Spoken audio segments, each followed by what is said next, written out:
আজকে সোমবার দিন আর আমার নেমন্তন্ন আছে শ্বশুর বাড়িতে। প্রত্যেক সোমবারেই আমার নেমন্তন্ন থাকে, কারণ ওই দিনকে আমার ভাসুর দাদা বাড়িতে থাকে, সেজন্য আমার ওই দিন খাওয়া দাওয়া থাকে শ্বশুর বাড়িতে। তো অভি এসে আমাকে নিয়ে যাচ্ছে।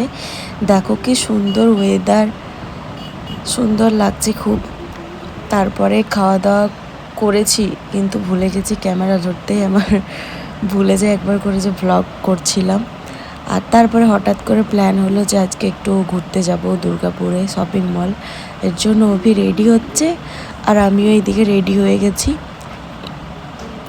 হঠাৎ করে বললাম কি একটু চল ঘুরে আসি, আর ইয়ার্কি করতে করতে সত্যি রেডি হয়ে গেছি আর সবাই মিলে রেডি যাওয়ার জন্য। এখানে আমি ভাবছি কি ফটো তুলছি, কিন্তু ভিডিও করছিল, বুঝতে পারিনি। তারপরে বেরিয়ে পড়েছি বৃষ্টিতে, হালকা হালকা বৃষ্টি পড়ছিল। আর এই দেখো পৌঁছে গেছি জাংশন মল দুর্গাপুরের।